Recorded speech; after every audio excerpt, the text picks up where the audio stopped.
ترنكي وسو استاغي marka ترنكان ayaan raaci doonaa yaa qorshiisana waan tusiyaa trenkan soo yahay okay مش افكار عن سفر سوري افكار وكعب صراحه السلام مع الشل بدنا كاميرا فرقنا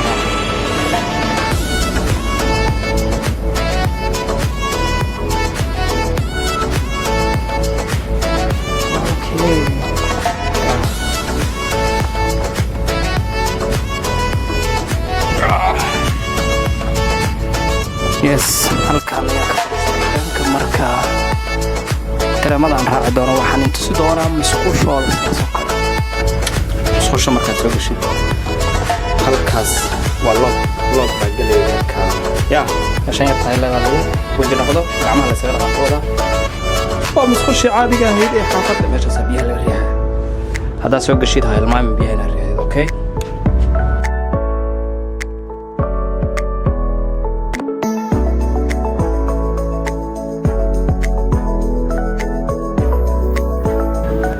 يس waxaan joogaa dukaanka waxaan arkay sawirkan quruxda badan labadan nin faashaxan dharka ay ku soo baxeen hadii aan gashado anigana waxaan ku soo baxayaa waqti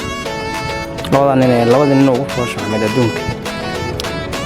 miya dharka lagu haysiinaya macnaha taas waxay tahay labadan nin faashaxan dharkaas ay ku soo baxeen quruxda miran ku noqdeen